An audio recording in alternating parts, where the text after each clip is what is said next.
Assalamualaikum warahmatullahi wabarakatuh.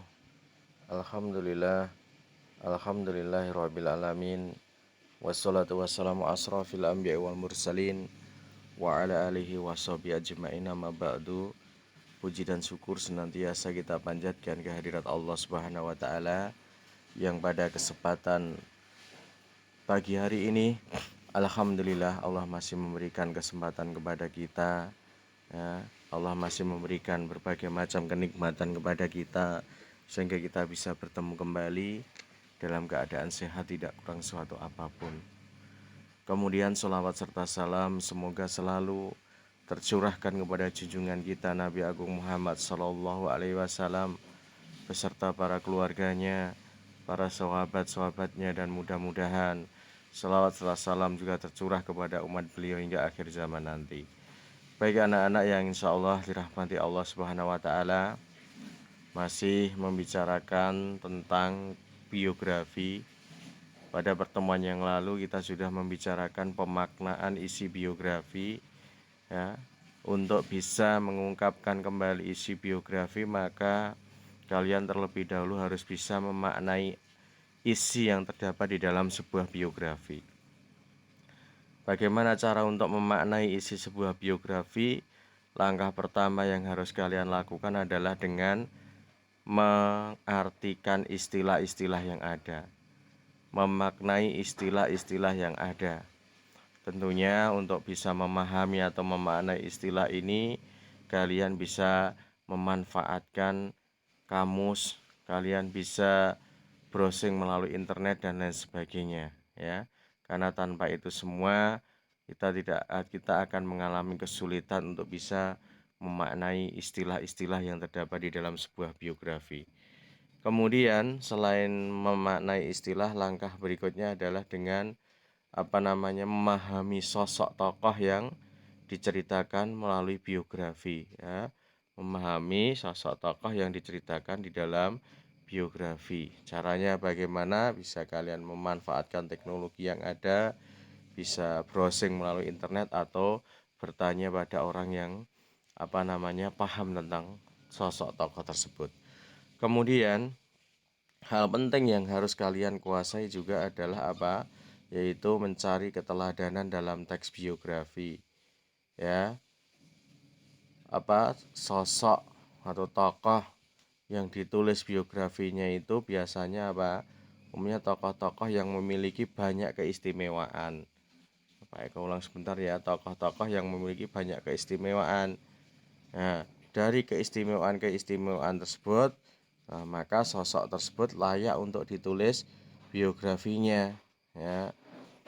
Misalnya W.S. Rendra itu dia memiliki keistimewaan, ya, memiliki prestasi yang luar biasa, karya-karyanya juga luar biasa, maka W.S. Rendra layak untuk ditulis biografinya karena peran yang cukup besar dalam dunia pendidikan dan pengajaran sastra. Nah, tokoh itu pun memiliki banyak karya yang jarang pula dilakukan dan dimiliki orang pada umumnya. Jadi yang namanya keistimewaan itu tidak banyak orang yang bisa melakukannya, ya. Tidak banyak orang yang bisa seperti apa yang dia lakukan, itu namanya keistimewaan. Nah, dari keistimewaan itu tadi nanti akan bisa melahirkan suatu keteladanan. Kalau di situ disebutkan keistimewaan atau keteladanan seorang tokoh yang diungkapkan dalam suatu teks dapat kita ketahui dengan cara memaknai unsur penokohannya. Nah, ini urutannya, ya. Untuk bisa menemukan keteladanan dalam teks biografi itu urutannya, ya, tentunya yang pertama kalian terlebih dahulu mencari keistimewaan yang ada pada diri tokoh tersebut. Keistimewaannya apa? Kemudian dari keistimewaan itu biasanya akan bisa mudah kita itu menyimpulkan adanya karakter dari seseorang. Nah, dari karakter seseorang itu bisa kita jadikan keteladanan. Ya, tentunya tidak semua karakter-karakter yang ada di dalam biografi tersebut bisa kita jadikan keteladanan, tidak.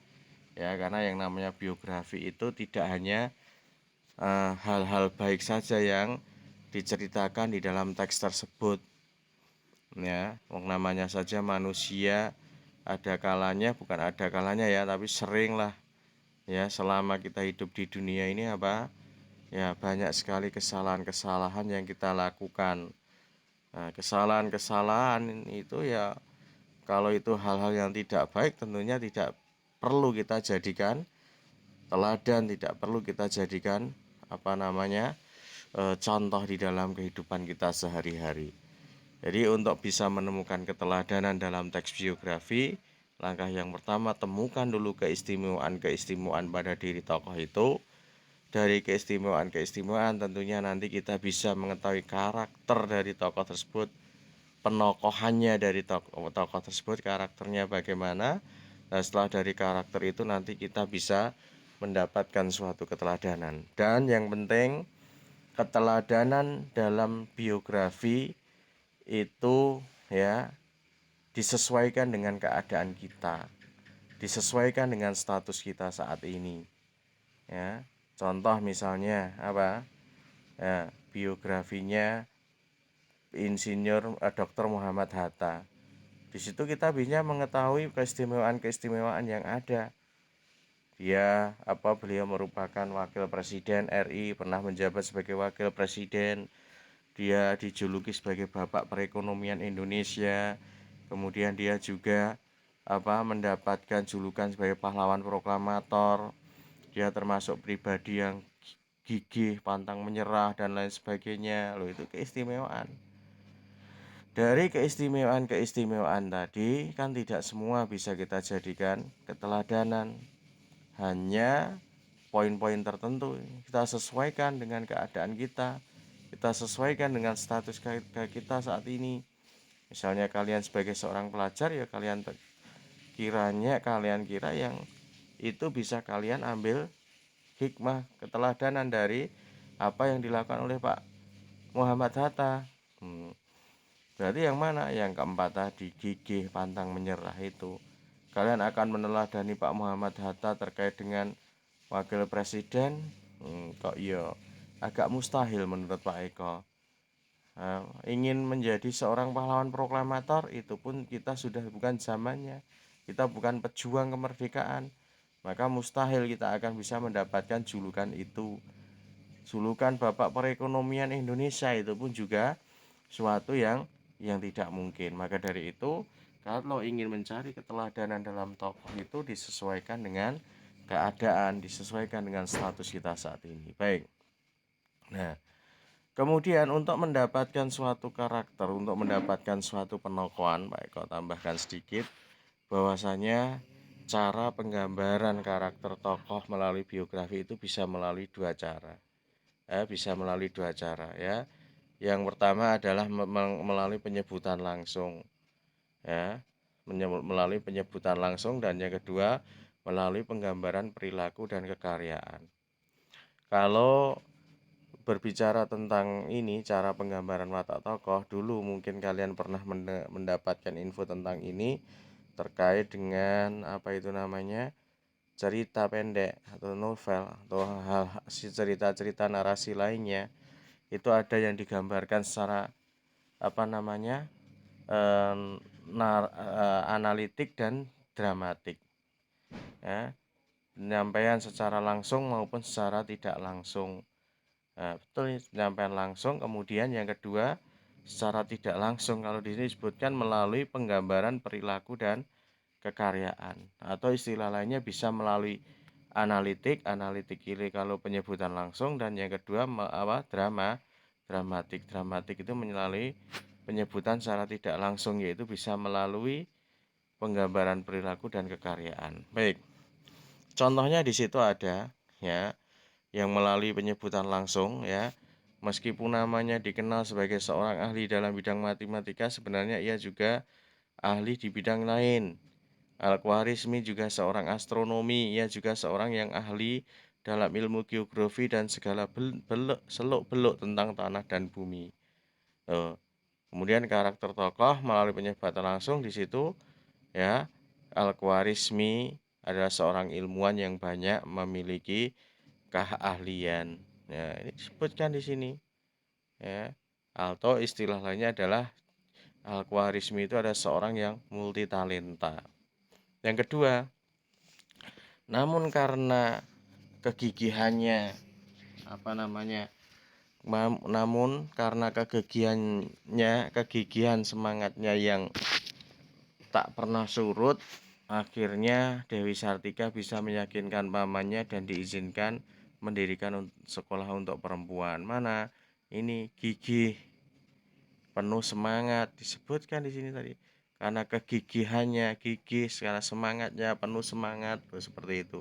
Itu contoh dari penggambaran yang dilakukan secara langsung. Kemudian yang kedua, melalui teknik dramatik atau melalui penyebutan secara tidak langsung, bisa melalui penggambaran perilaku dan kekaryaan.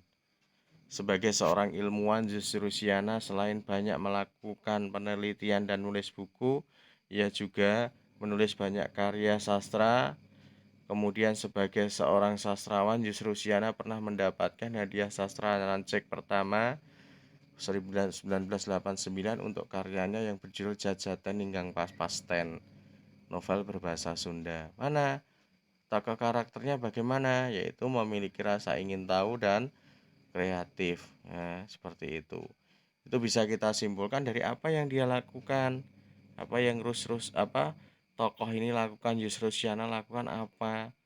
Kemudian kita bisa menarik sebuah kesimpulan bahwasanya Rusyana itu adalah orang yang memiliki rasa ingin tahu dan kreatif. Yang terakhir, buah pikir Al-Khwarizmi di bidang geografi juga sangat mencengangkan. Dia tidak hanya merevisi pandangan Ptolemeus dalam geografi, tetapi juga melakukan perbaikan pada beberapa bagiannya. Bahkan 70 orang geografer pernah bekerja untuk di bawah kepemimpinannya ketika membuat peta dunia, misalnya seperti itu ya, ada terputus. Wah, cerdas, jenius, dan lain sebagainya. Jadi itu tambahan informasi untuk hari ini ya, yaitu untuk mencari keteladanan dalam biografi itu, langkah yang pertama yang harus kalian lakukan adalah ya mencoba untuk menemukan keistimewaan tokoh. Ya pokoknya keistimewaan itu ya kiprah-kiprah tokoh yang jarang dimiliki oleh orang lain. Ya. Kemudian dari keistimewaan itu nanti kalian bisa menarik sebuah karakter.